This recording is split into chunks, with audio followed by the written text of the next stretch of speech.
Set Phasers, a highly illogical Star Trek podcast.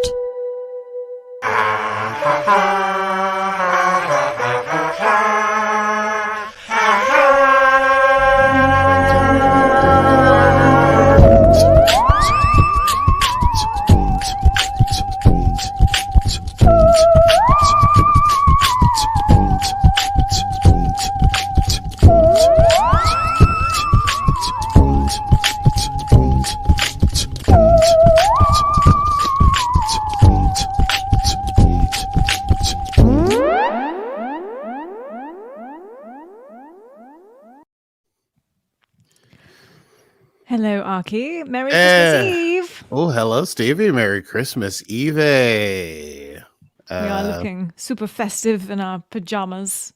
Yes, it's like it's Christmas morning, and we've rushed downstairs to open up the presents, and the presents are an episode of Star Trek Discovery, and we're going to examine them from top to bottom. Yeah. Huzzah. Yes. Huzzah. Next year, we are getting Star Trek ornaments for our trees, I've decided. Oh, well, great. I'll have to buy a tree. You have a tree. There's one right behind you. This is my dad's house. You. It's not a real tree. The tree is fake. You plug it in. So is ours. Well, I guess, yeah. I may not be here where I am next Christmas, but you know what? I'm sure I can find a sprig of evergreen and hang an ornament from it, you know? Mm-hmm. So it'll be great. All right. Well, listen, and happy Christmas Eve / 2 days after Christmas to everyone who is listening to this. You are welcome into the program. This is Set Phasers, a highly illogical Star Trek podcast. And we are talking today about episode 6 of season 4 of Star Trek Discovery. Today's episode stardate is stardate 1461224.1. It is early in the morning as we record this because the holidays are so imminent. So Stevie's been up for hours and I have been up for minutes. And we're going to try to do this thing. Before we get into that, we'll just do our usual preamble at the top of the show. What have we got to say? People check us out, review us on Apple Podcasts. I'll start dancing, and Stevie, you do your thing. Are you dancing or flapping? I'm not really sure. It looks like I can't take off. It's early in the morning. This is very calisthenic for me. This is waking up for you. Please do rate and subscribe us on Apple Podcasts or whichever platform you listen to us on. And if, of course, you would like to join us in our continuing mission on Patreon, patreon.com/setphasers. You can join us there for the live stream videos of our podcasts, Aki's dancing, obviously, early access to the podcasts, shout outs on the podcasts, and the most fun thing, this is my funnest thing of all, is I'm going to call them watch parties, previously done on Netflix, but now we'll have to do them elsewhere, where we all get together and watch episodes of Star Trek together with commentary and so on. And now, back to our regularly scheduled programming. Yes, I did some very, I think, impressive chiaroscuro jazz hand work just then. So if you become a Patreon member, you too can watch me dance at the beginning and the end of every episode, dancing about Star Trek. Mm-hmm. Well, I guess it's nothing else to do it but to do it. So we might as well run it down. It's time to run it down. Can you run it down for me? Tell me what just happened. Can you run it down for me? Sweet. Yes. Well, episode 6 of season 4 is entitled Stormy Weather. I wonder why. I wonder why. Actually, well, we could save this for the chat, but when we were texting last night and you were like, you need a physicist to explain all the math in this episode. Oh, yeah. I was thinking it's nice that after the super duper data dump they do on us, they're then like, here's like 25 seconds of just singing. Just enjoy a little song. Let your brain cool off for a second. Okay, so when we begin this episode, Michael has been inspired by the Lologi orb from the last episode and is making her own sort of virtual 3-dimensional family tree. Book is still sort of in his kind of a weird. He's like doing this like he's going through a full dabda of grief, and he's at the point where Good dabda. word. Thank you. I can't remember what they all stand for, but I know the last one's acceptance. All right. What do you mean? What they all stand for? Dabda of grief. It's an acronym. Well, we are Googling that. Oh, you got to Google it. All right. If you want to know, you can Google that. My computer is somewhat slow today. So this might Oh, take I some can try to do time. it. I just have all my notes up here. Let's see if I can just dab. I've got it. Yes, the acronym stands for denial, anger, bargaining, depression, and acceptance.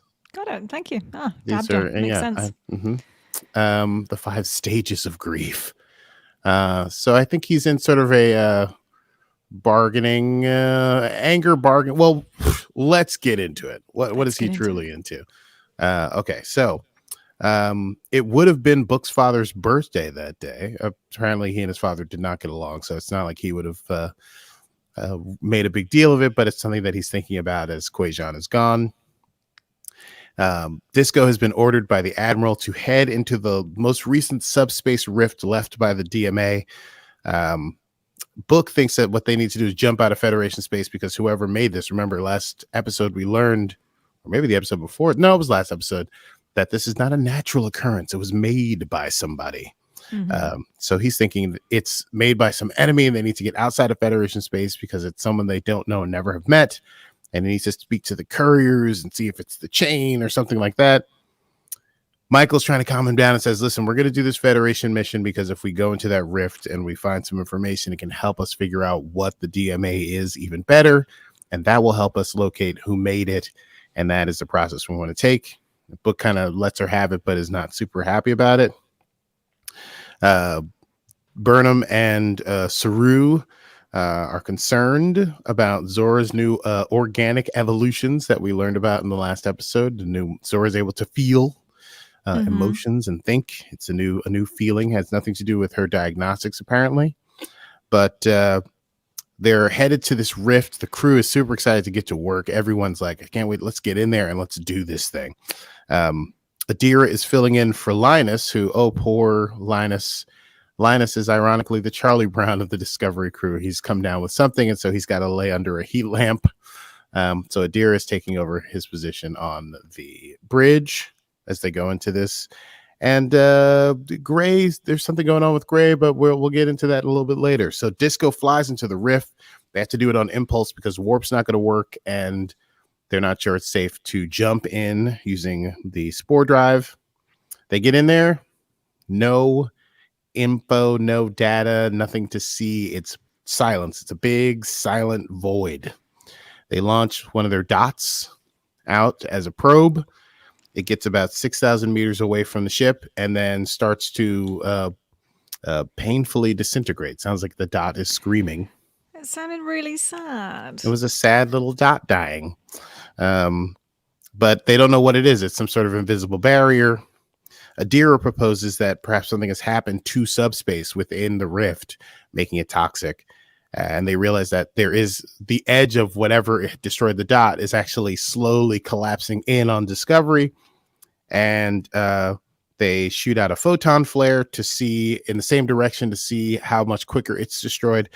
And they flare lasts slightly shorter. So they only have 33 minutes.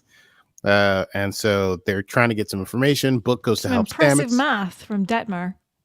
Detmer doesn't mess around. Come on. No, good math. That's right.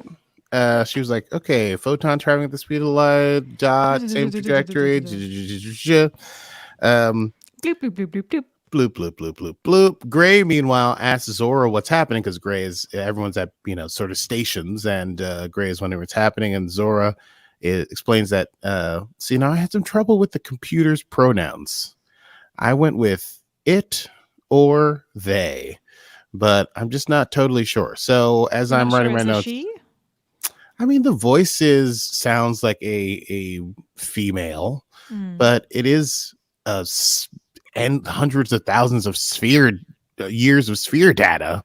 I think it's probably emulating the I would guess the voices it has heard in command of the Discovery, which tends to be Michael and Giorgio, and a lot of people in the command staff are women. So I don't know. I'm purely speculating as to why Zora calls itself Zora, but it is the ship, and I don't know if I want to call Discovery she, like some weird sea captain of old. The Discovery. She's been through a lot, ain't she, Captain? So anyway, I'll be bouncing around on those pronouns for Zora, but maybe we'll get some clarity on that in later episodes. Anyway, Zora is saying that it can't sense anything outside of the ship and is being therefore overwhelmed by the data inside of the ship. It's sort of having like a little panic attack, basically. And so Gray offers to play a game that they play on the Trill planet in order to help Zora clear its head. Meanwhile, Stamets is working on trying to give the shields more power. They're drawing power from all the systems that they can because shields are down 25% because of whatever is out there is sort of trying to eat the ship. Michael decides, you know what, this is too dangerous. Let's abort mission. Let's get out of here. Reverse course. They're unable to plot a course out because they have no information. Zora cannot triangulate by the way they came in. They decide, forget it. We're going to do something dangerous then. Let's do something reckless and have Stamets jump us out. But Stamets is worried about jumping out and needing to watch the data because as they jump out, maybe they'll get a lot of data. So Book is going to pilot the spore drive while Stamets examines the data from outside. They try to do a jump. There's some sort of crazy surge. It goes right through Book. He cries out. The mycelial network is all screwed up and dysfunctioning. Stamets calls it off. Disco is stuck in this crazy void. When Book comes to, he hallucinates seeing his stern and very unfriendly father. We learn Book's real name, which is an exciting revelation in this episode. Terex. I put on the closed captioning to see how it's spelled. Any guesses on that? Nope. Great, because there's no way you would have gotten it. It's Tareckx. Terex. Oh, I would have put an S. Yeah, you'd think that, right? Terex or Tarex or something. Or, Terex. if it was some sort of Polish derivative, there could have been a Z in there. Could have been a Z, like a ZJ kind of deal. Like Anjay, one of my favorite fantasy writers. Okay, we don't have to get into that.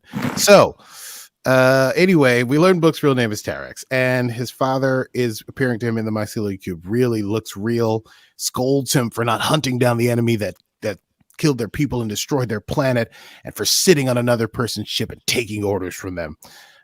So when he comes out, Stamets is like, I didn't see that, so we're going to take you to sick bay. Book says he's fine. Stamets is like, we'll let Hugh decide that. They get to sick bay. It's actually Hugh and Pollard, Dr. Pollard are there, and they're saying that Book has normal readings, but the hallucination is not like the one that he saw of his nephew before. Apparently, Quajanians, the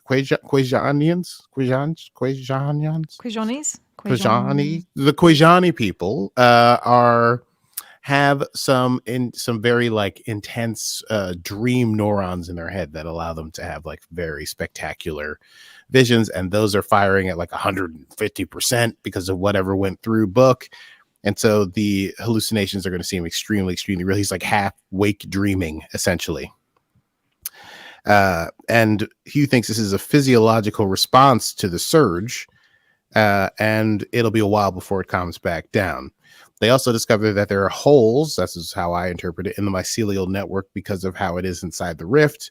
But the energy that passed through Book's brain left a trace in those neurons, and it could be a clue about the void. So they're going to do some research on that. Meanwhile, Zora and Gray are playing their game. Zora is finding that the game helps it relax and focus and be less overwhelmed by internal data and the feeling of sort of discombobulation and not having any external data, and then is able to detect something on the hull around deck 17. And Gray tells Zora they've got to tell the captain. Dr. Pollard is sent to check it out. Turns out to be a hull breach. There's a young ensign by the name of Ensign Cortez trying to fix it. Pollard tries to get him out of there. He kind of lingers a little bit long. The hull does fully breach. An emergency energy bulkhead has to go down.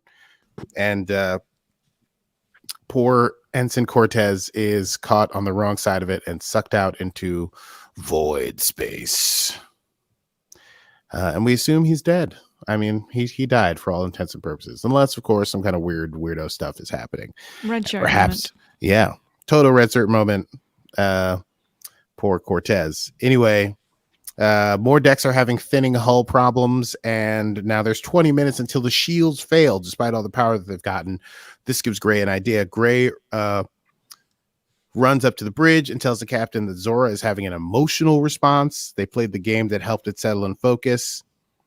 Zora shows itself to the crew. It's like a big blue interface with like the voice wave signs or whatever. Saru posits that greater focus leads to greater awareness, and so they Zuru also comes with this idea that if they can make a signal that can penetrate the void and get to the other side of it, and if Zora can track that with greater awareness, then they can plot a course out.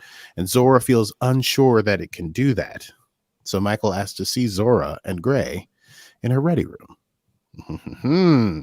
Book, meanwhile, is still seeing his father down in engineering, I think. His father's encouraging him that he should have gone to see couriers and find out what's going on here, and he shouldn't be taking orders, and tells him that there's a Quajan Hunters creed. Quajan Hunters, didn't know that was a thing. Blood for blood, life for life. Very Klingon. And derides his love for Michael, which Book... he also says anger is what drives Book, as it did himself. So Book had an angry dad, and his angry dad thinks that Book is just like him. Book refutes this. Zora and Michael have a conversation. Hold on. Zora and Michael have a conversation in the ready room. And basically Zora is afraid and feeling guilt because of Cortez's death and doesn't know what's going on and feels like the captain may not trust her anymore. And Michael's able to talk Zora back from the brink of this and sort of get Zora on the page of like, if they're able to find the signal, will Zora be able to try and lead them out? Culber and Pollard and Stamets have analyzed the signals that pass through Book, and this is where I'm guessing things get very, very weird. The hallucinations should disappear in about an hour. The symptoms turn out to be a solution. The particles in Book's brain are particles that are only found on the galactic barrier. That is to say, the edge of the galaxy in which all of this is taking place. You know, the universe is full of billions and billions of galaxies. We're in the Milky Way galaxy. So the edge of that galaxy, there, I would presume these sort of like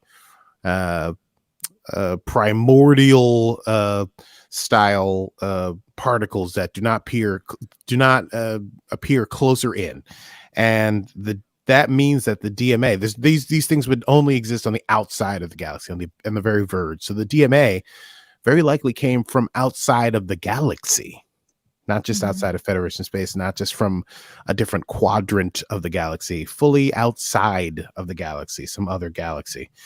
And because it's an extragalactic particle, that is a particle from the outside of our galaxy, not existing within, they can use that to triangulate the edge of the DMA, the outside of it, because that's where it would have hit the galactic barrier, right? It's like it went through like a dye wall or something. It's wet on the outside, and the wetness is not water, it's extragalactic particles. Anyway, that will allow them to differentiate between the void and the outside. So they're going to be able to use that to find where they punched in and be able to punch out of this subspace rift that the DMA made as it came in and went out. Anyway, I hope that makes sense. I watched the episode twice, and that's when I constructed this understanding of the theory. It's all fiction. Breakdown. Yeah. As I texted you last night, just pretend it's magic. Don't think of it as science. Then you try to figure it out. If it's magic, you're like, oh, okay, the galactic magic from outside. You got to follow that like a breadcrumb. Yeah. I was having a very festive coquito at the time, which probably didn't help my my brain power. Feliz Navidad. Feliz Navidad. Okay, so Michael puts the crew on this, tracking down these extragalactic particles. There's 10 minutes left on the shields. They discover that the particles will resonate. These extragalactic particles will resonate at 218 kilohertz exactly, which they're able to figure out is basically the sonar frequency from Earth. Sonar being the ancient technology where you send a little boop boop, from all the submarine movies, and it pings back, and you're able to hear if like a missiles coming at you and hunt for Red October or whatever. And they think they'll be able to follow this ping out if they keep pinging sort of the edges of the rift. They can use that to triangulate their way out of the rift. And so Michael says that's how they're going to have to do it. But they realize that the ping, the amount of time it takes for the sound to go in and go out, for sound literally to travel within this void, it's going to take too long. The shields will essentially have failed by the time they get out of the rift. So Mike suggests that everyone on the ship go into the pattern buffers, as if they were transporting somewhere, but just stay there. Everyone except the captain. The captain will stay with Zora. Mm-hmm. Michael addresses the crew. They do that. They go into the pattern buffer in groups. There was an incident earlier where Owo had some issue with Saru because Saru didn't want Owo to go down and try to reinforce certain barriers on certain decks, but to stay on the bridge. So before Owo and Saru go into the pattern buffer, Owo explains, apologizes and explains where that anxiety came from. And Saru basically says, you bore witness.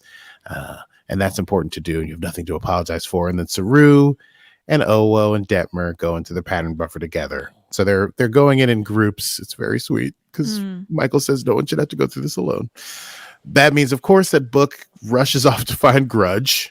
And when he's on his ship, he sees his father again. And, his father makes one last ploy to sort of like, I don't know, just to make Book feel like garbage. Basically says that Book's love is a weakness, and it's the same weakness that his father had that prevented him from standing up to the Emerald Chain, which is why he was a hunter, and that he thinks that Michael will choose Starfleet over him and Kwejian every time. And but Book says he chooses to believe that this hallucination that he's seeing is real because it gives him the power to believe that the people he loved from Kwejian do go on somewhere. Even if he's only learning that by having to deal with his emotionally abusive father. And so he gets Grudge and he heads up to say goodbye to Michael. And then he and Grudge go into the buffer together. Michael's alone on the bridge in a space suit. It's just Michael and Zora. They turn off life support. They proceed on impulse following the ping. Zora is finding it hard to focus on the ping, is being overwhelmed by internal stuff again, is feeling afraid. Michael tells Zora that emotions can help shape them, can help them keep making decisions. This is like an arc that Michael knows so well because that was like the first 2 seasons for Michael, basically, is that dealing with emotion versus logic. Michael says it's starting to feel like she's not going to be able to make it. The plasma is like coming through and melting the bridge, and she's just sitting there in the captain's chair, like hyperventilating, and says that she does trust Zora, and she's going to need Zora to get the crew out when it's safe. And Zora says, can she sing a song for Michael? And so Zora sings a cappella the first 2 sections to Stormy Weather. Now, Star Trek does love its jazz standards. Mm-hmm. The bridge is on fire, and Michael passes out and wakes up in sick bay with all of her loved ones and friends. Was that dramatic enough of a pause? Yes, it was. Dramatic pause. It was very. It had a very Wizard of Oz moment. She just wakes up. Mm-hmm. And wakes up, yeah. And you were there, and you were there, and you were there. In sick bay, everyone got out of the pattern buffer safely, as safe as possible, more than safestly. Disco is being repaired, I think maybe in the Archer space dock from the season premiere. Book and Saru are watching it be repaired, and Book basically asks like about how Saru, it's just like Saru admits that Saru also feels a lot of anger when on the planet, on his planet, the Kelpians were hunted by the Ba'ul for generations. His parents died by the Ba'ul. Now he sits across from them on the council of the planet and still feels this rage. And so he has some ability to empathize with Book's loss of the Kwejian people. but he says that that anger, while justified, it shouldn't be the focus of their energy because it prevent them from doing the good that they could do. Meanwhile, Michael and Zora are talking because Michael's family tree is finished, and Zora would like to make its own family tree and does so with the faces of all the crew. And Michael sees that this relationship with the disco and the computer is different than anything that has come before, but feels that it is good and it's special, and thanks Zora for being with them. And Zora thanks the captain for, says that they're glad that it's glad. What? Zora is glad. The captain says, this is just the dismount. And now this is where I screwed up. The captain tells Zora that she is glad that Zora is with them, and Zora responds that Zora is glad that Zora is with the captain and crew. They're glad they're together. They're family. They're family. When you hear your family, when you're on Discovery, you're family. And that's what Zora is realizing now that Zora has emotion. And that is the end of episode 6 of season 4 of Star Trek Discovery, Stormy Weather. Should we chat about that? Let's. I say, darling, let's do a quick chat about that. Yes, let's do. Let's do. That's the best drop in there is the let's do. Let's do. Well, what did you want to chat about? I mean, the scary physics and maths in there was quite something. But it's creepy, weird stuff. But basically, I think the thrust is that this came from outside of the galaxy, which is cool. Yeah. I had flashbacks to that TNG episode where they got stuck in a void and there was this weird baby face thing that came up at the end. Yeah. And the void was, a thing that was lonely and just really wanted to trap people in there.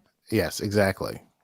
I'm glad that this wasn't like a baby extra dimensional creature that wanted to play or whatever. There was just some really bad effects for that one. And I mean, even at the time, you're like, this is weird and a bit creepy. And in hindsight, you're like, oh, this feels uncomfortable. But it's, again, we're kind of enjoying another episode that's sort of almost a contained. Yeah. Yeah. A bottle? Is that what they call it? A bottle? Yeah, and I think in sitcom terminology they call it a bottle episode. I mean, that's more like if they're all trapped in like an elevator together, but this is you're all trapped in a sightless, informationless, dark void together. There you are. I think obviously the big thing for this episode for me is Zora's awakening, and I love that Zora is dealing with the crucible of emotions versus logic, because it's such a like personal journey that Michael had to go on, especially from season 1 and 2, when Michael's like real interesting crutch for dealing with trauma was to become, hyper logical, which led to the whole issue with the Vulcan hello and, making, deciding that logically she had to mutiny in order to prevent the Klingons. This is going back to season 1. Yeah. Anyway, that's like such a perfect thing. And then Michael is so like wise in being able to walk Zora through this same sort of complicated mess, that emotions are scary, but avoiding them is not useful. And so I thought that was cool. I like that Michael and Zora have a relationship.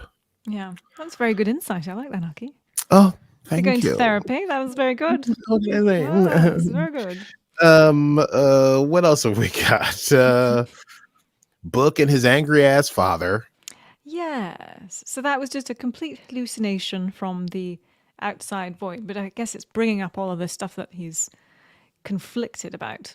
I mean, I thought it was interesting. We get to see that Book's father was sort of the opposite of Book, who, when we first meet him, is like a space druid Robin Hood who like steals endangered species from big game hunters and returns them to refuges, basically. But his father was a hunter for the Emerald Chain who literally hunted down species in order to keep the chain off Kweishan's back. And maybe that's part of why their relationship deteriorated as it did. Also why Book loves Quajan, obviously, but was living sort of as a weird outskirts kind of like as a courier, just like not really being home a lot. I wonder if his father is dead, according to the story, but I wonder if we're going to get more of that that Emerald Chain Quajan stuff. Yeah. So, I mean, do you wonder how long that hallucination will be with him, or is it done? Because at the end, he kind of walked past him and he sort of put it to bed, and I wonder if it will come back or... That's curious. Well, yeah, I guess now that we know that Quajan people have like super dream neurons or whatever, and when they're shot through with extra galactic particles that they hallucinate things, it's certainly possible. But it did seem like Culber was saying, like in an hour, you'll be fine and you'll stop seeing, your dad. I also loved that books, I feel like in other, not necessarily Star Trek, but in other TV shows where they use this plot device of like your deceased father or deceased best buddy or whatever, who's telling you that you're doing the wrong thing and is like trying to warp you against the people that are actually like your friends and family, the barbs that they use are actually very effective against the protagonist. But in this instance, Book is like, well, yeah, I hear what you're saying. I am angry, but you're not convincing me to mutiny against Michael. His dad's like, oh, you love her, don't you? And he's like, yeah. And then his dad's like, well, I mean, you just shut up, I thought that was great. Yeah. Yes, I thought that was cool. And we get to see Gray doing some stuff, finally. Yes, Gray had a nice moment playing chess with Zora. Yeah, Trill chess. Yes, only Trill can play this chess. Well, it's a game they play in order to help instill mind-body connection, which, Zora needs. I would love to, Gray is training to be a guardian.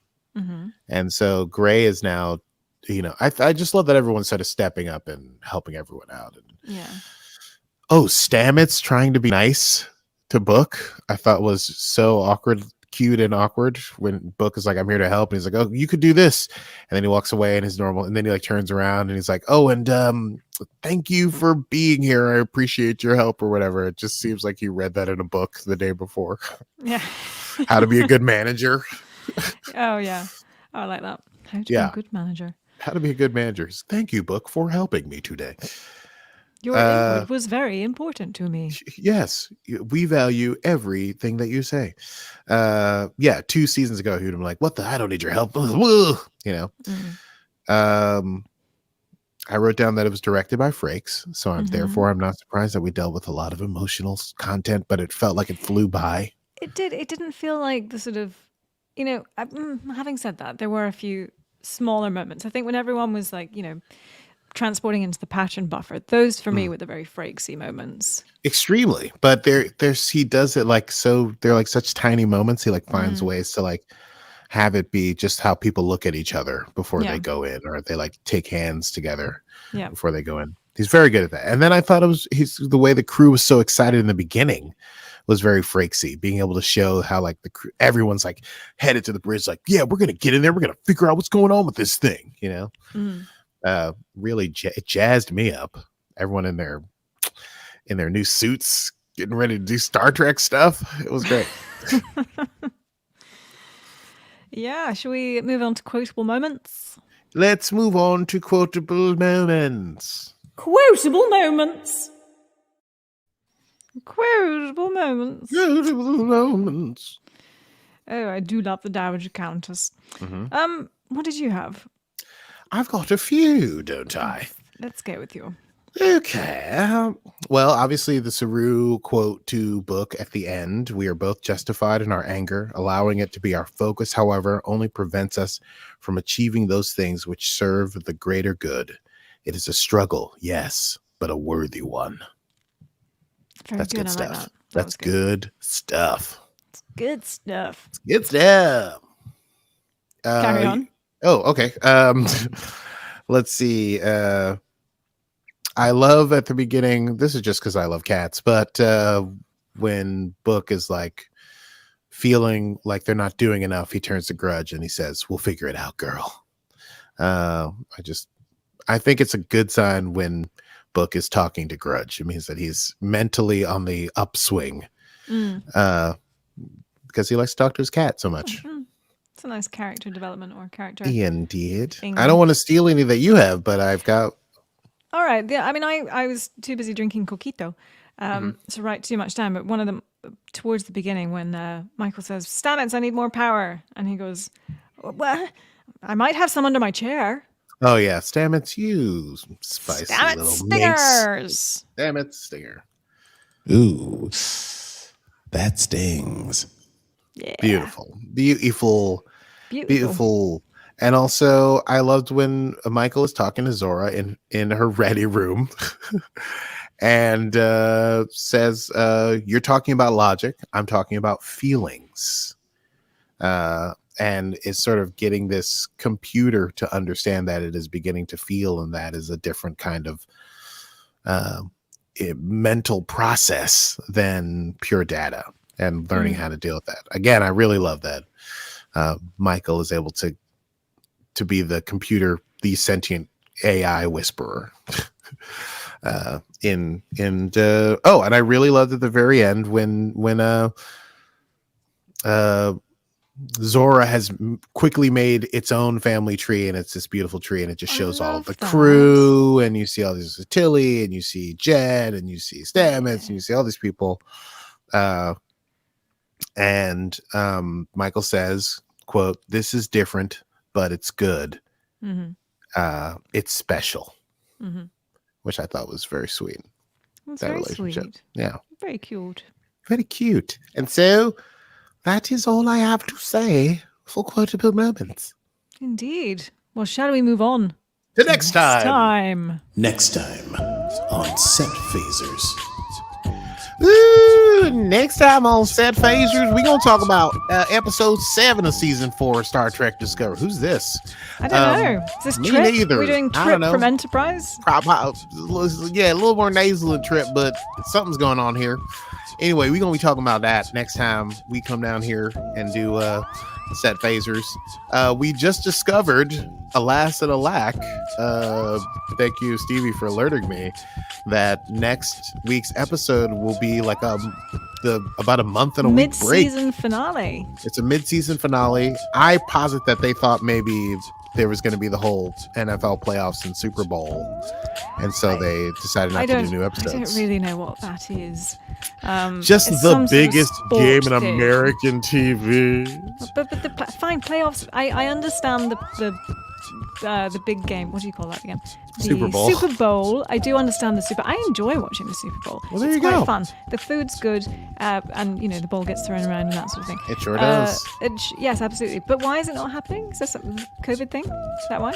Oh well, I just know recently there's been a lot of COVID cancellations for the NFL. It might still happen. I don't know, but they paused play. But my assumption is that Discovery was thinking a lot of TV shows take a break over January into February because the ratings are so sports heavy. Yeah. For that month. I see. So I think that's what they were thinking, but I don't know what that means. Anyway, after next week's episode, we'll have to figure out what we're going to talk about for about a month. We could do some movies. We could do some yes, movies. Steve and I will put our heads together and we'll get back to you on that. But at any rate, so next week, where's my voice? Next week, we're going to talk about episode 7 of the season 4. And it's going to be a pretty heavy one. We talk about that DMA. So if y'all enjoy what you hear, this here program, you can check us out. We drop new episodes every Monday, wherever you get your podcast from. And we are just so delighted that you're listening to us.